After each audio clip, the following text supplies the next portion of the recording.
Seattle has scored just 60 runs in July, which is the fewest of any team in the American League. It's the main reason why the Mariners have an 8-11 record for the month. But Scott Servais sees signs of optimism. Anaheim, it's rarely something manager Scott Servais does during a game. But given his team's struggles on offense in the month of July, he decided to keep track of the number of balls that his hitters were barreled up as Friday night's game at Angels Stadium transpired.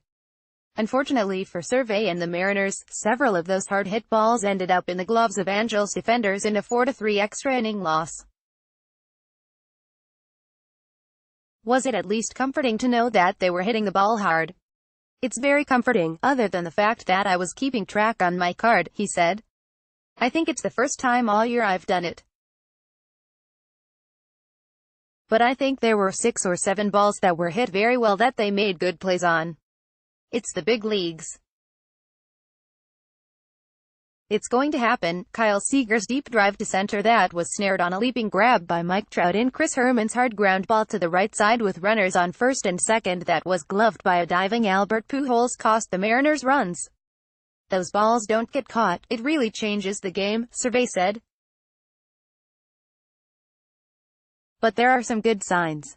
Any sign of offense has to be good for the Mariners, considering their abysmal showing at the plate in July. They came into Saturday's game with a .232, .291, .356 line in the month of July.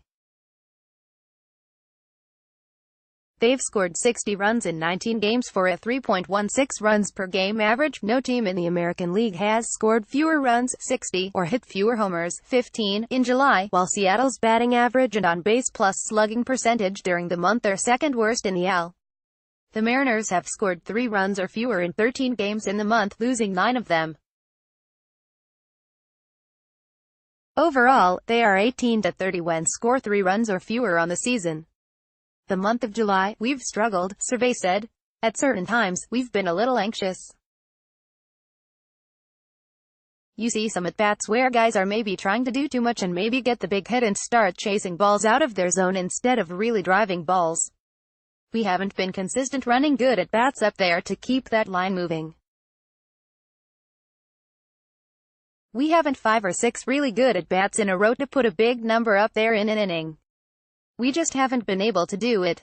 The Mariners by month, March, April, .256 AVG, .316 OBP, .441 SLG, 4.74 runs per game, 16-11 record May, .261, .330, .394, 4.06 runs per game, 19-11 record June, .265, .321, .433, 4.5. runs per game, 19-9 record July, .233, .291, .356, 3.16 runs per game, 8-11 record D. Gordon is the only regular hitter with a batting average .333, over .300 or even .280 for the month. Nelson Cruz homered in Friday's win and the Mariners hope that will get him going. He's hitting .212 with a .671 ops and just 2 homers in the month. The ultra-consistent Mitch Haniger is hitting just .200 with a .653 ops and 3 extra base hits in the month, while Gene Segura is hitting .233 with a .584 ops and 4 extra base hits. The 3 All-Stars have been scuffling since before going to Washington, D.C. for the Midsummer Classic. Regression and slumps are expected, but having it happen to multiple key players at once is an issue.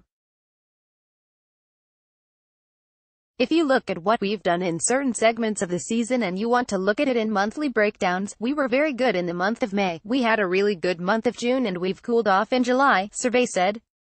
As baseball goes, it will turn. It really will.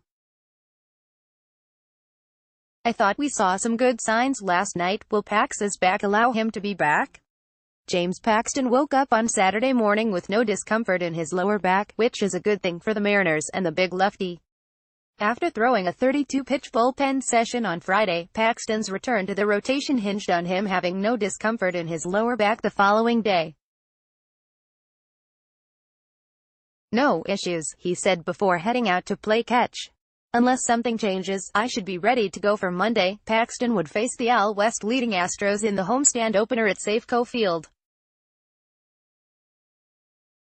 All signs are pointing to him making the start on Monday, Servais said. I'm anxious to get him back out there. He should be good to go.